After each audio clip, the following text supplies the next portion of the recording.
السلام علیکم۔ حضرت حسن رضی اللہ تعالیٰ عنہ کو زندگی میں کئی بار زہر دیا گیا، لیکن اللہ نے حضرت حسن رضی اللہ تعالیٰ عنہ کی حفاظت فرمائی۔ لیکن جب تقدیر کا فیصلہ آ پہنچا اور اللہ نے چاہا کہ اب میرے پیارے جنت کے اس پھول کو زیادہ تکلیفیں نہ دی جائیں،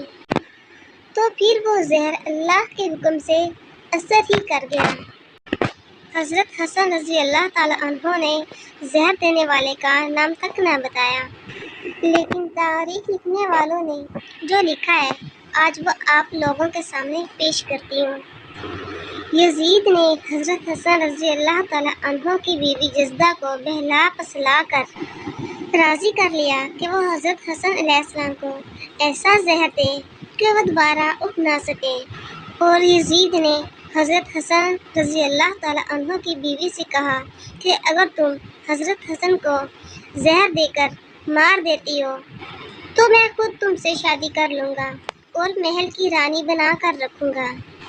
یزید بہت دنوں سے اس سازش میں لگا ہوا تھا کہ وہ کسی طرح اپنے مقصد میں کامیاب ہو جائے اور حضرت حسن رضی اللہ تعالیٰ عنہ کو اپنے راستے سے ہٹا دے، کیونکہ وہ جانتا تھا کہ اگر میں نے حضرت حسن اور حضرت حسین کو راستے سے ہٹا دیا تو اگلا بادشاہ میں ہوں گا۔ جب یزید نے حضرت حسن رضی اللہ تعالیٰ عنہ کی بیوی سے ایسی بات کہی تو اس نے لالچ میں آ کر حضرت حسن علیہ السلام کو کئی بار زہر دیا، لیکن اس زہر کا ان پر کوئی اثر نہ ہوتا۔ پھر حضرت حسن کی بیوی نے ایک ہیرے کو بہت اچھی طرح سے پیس کر پانی میں ملا دیا، اور پھر وہ پانی اس نے اس گھڑے میں ڈال دیا جس سے حضرت حسن علیہ السلام پانی پیا کرتے تھے۔ ایک رات حضرت حسن رضی اللہ تعالیٰ عنہ سو رہے تھے کہ ان کو اچانک پیاس لگی تو انہوں نے اپنی بہن زینب کو پکار کر بلایا۔ حضرت زینب اس وقت مصلی پر بیٹھی اللہ کی عبادت کر رہی تھی۔ جیسے ہی بڑے بھائی نے اپنی بہن کو بلایا، بھائی کی آواز سن کر حضرت زینب جلدی سے اپنے بھائی کے پاس پہنچی تو حضرت امام حسن رضی اللہ تعالیٰ عنہ نے کہا، زینب، میں نے ابھی ایک بہت عجیب سا خواب دیکھا ہے، میں وہ خواب تمہیں بتانا چاہتا ہوں۔ حضرت زینب نے کہا، جی بھائی فرمائیں۔ تو حضرت حسن نے بتایا کہ میں نے ابھی خواب میں اپنے نانا جان حضرت محمد صلی اللہ علیہ وسلم اور والد حضرت علی اور میری امی بی بی فاطمہ کو جنت نے مجھے سیر کراتے ہوئے دیکھا ہے، اور میں نے اپنے نانا جان سے شکایت کی کہ نانا جان، آپ کے جانے کے بعد میرے اور میرے بھائی کے اوپر مدینے میں ظلم کیے گئے، ہم ان دونوں کو بہت ستایا گیا اور میرے ماں باپ کو گالیاں دی گئیں۔ تو یہ سن کر نانا جان نے جواب دیا کہ اے میرے بچے، پریشان نہ ہو، تم بہت جلد مجھ سے ملنے والے ہو۔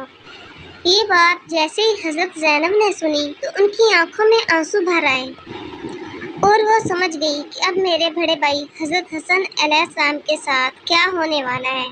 امی حضرت فاطمہ اور والد حضرت علی نے تو بہت پہلے ہی ساتھ چھوڑ دیا تھا،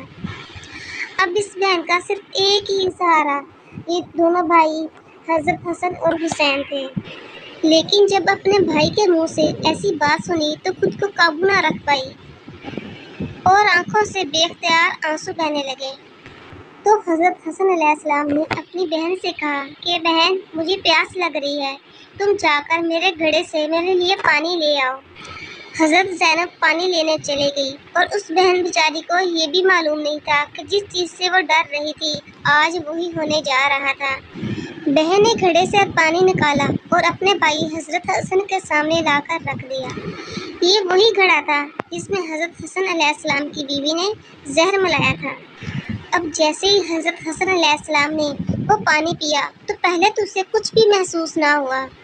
لیکن تھوڑی ہی دیر بعد وہ پانی اندر ہی اندر آنتوں کو کاٹنے لگا، اور پھر خون کی الٹیاں شروع ہو گئیں، اور اس زہر سے اندر کی آنتیں کٹ کٹ کر باہر گرنے لگیں۔ یہ دیکھ کر حضرت زینب ڈر گئی اور رونے لگی۔ تاریخ لکھنے والوں نے لکھا ہے کہ اس دن اس زہر نے حضرت حسن علیہ السلام کی آنتوں کے 100 ٹکڑے کر دیے اور 3 دنوں تک انہیں خون کی الٹیاں آتی رہیں، اور ان الٹیوں کی وجہ سے حضرت حسن علیہ السلام کا رنگ ہرا پڑ گیا۔ ان 3 دنوں میں جو تکلیف حضرت حسن علیہ السلام پر گزری وہ اگر کسی پہاڑ پر بھی ڈال دی جاتی تو شاید وہ بھی برداشت نہ کر پاتا۔ لیکن آج کوئی مدینے میں آ کر دیکھ لے کہ حضور کا نواسہ کیسے تڑپ رہا ہے۔ کچھ لوگ تھے جو حضرت حسن علیہ السلام کی ایسی پریشانی دیکھ کر خوش ہو رہے تھے، اور کچھ لوگ تھے جو حضرت حسن علیہ السلام کو اس حال میں دیکھ کر بہت غمزدہ تھے۔ حضرت زینب جب اپنے بڑے بھائی کو اس حال میں دیکھتی تو بس خاموش ہو کر روتی جاتی اور اللہ کے حضور میں جھولی پھیلا کر دعا مانگتی جاتی کہ اے اللہ میرے بھائی کو ٹھیک کر دے۔ ناظرین، آج مدینے کے کچے گھر میں تڑپتا ہوا جو انسان، وہ کوئی ایک عام انسان نہیں، وہ ایک ایسی عظیم ہستی ہے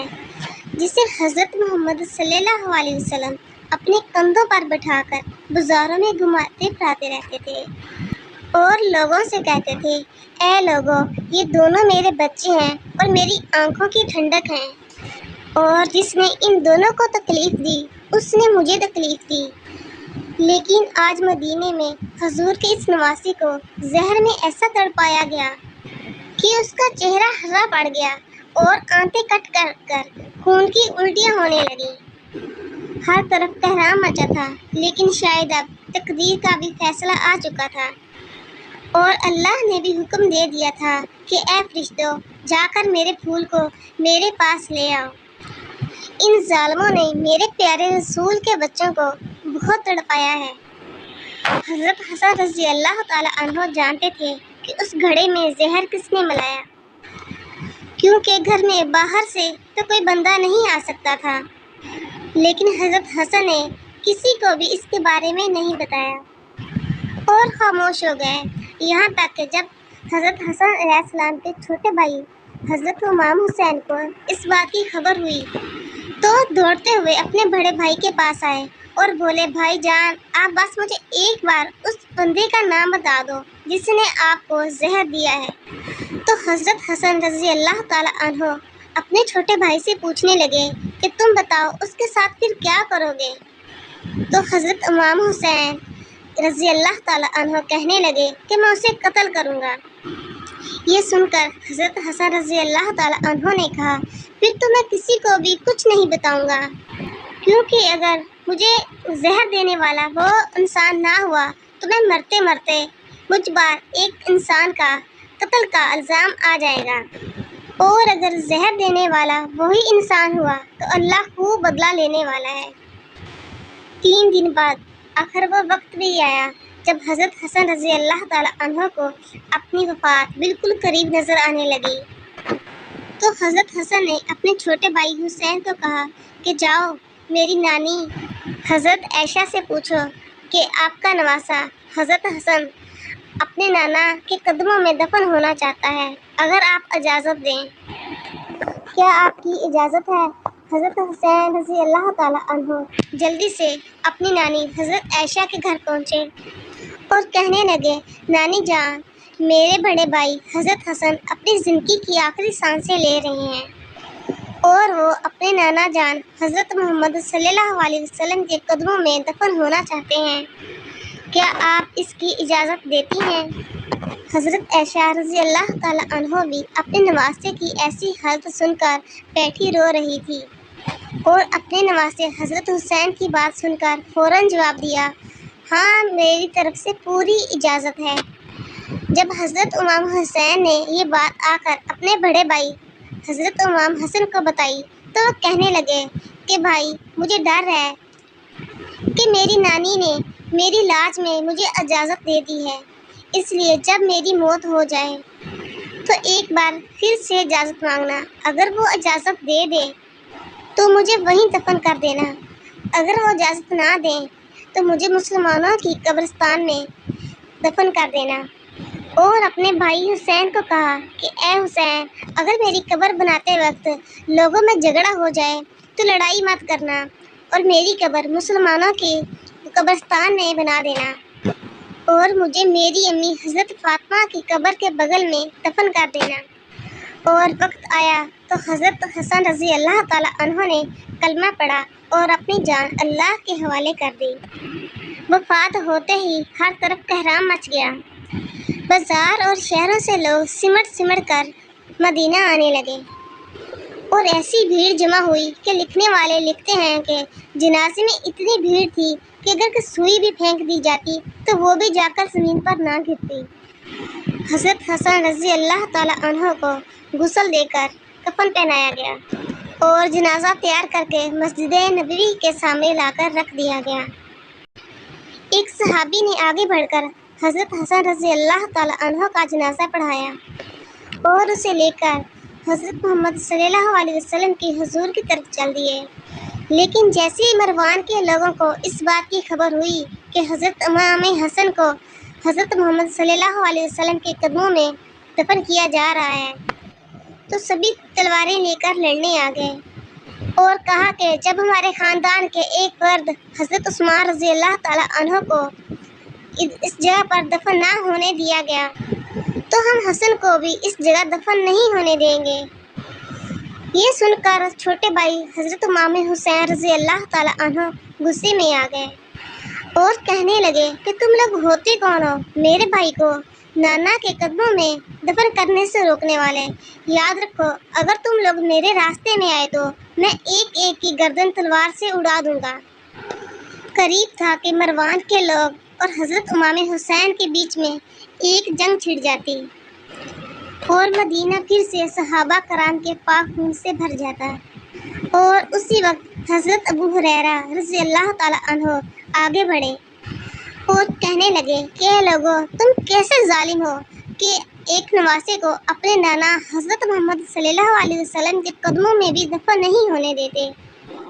اس بات کا مروان کے لوگوں پر کوئی اثر نہ پڑا اور وہ تلواریں لے کر اپنی جنگ پر اڑے رہے۔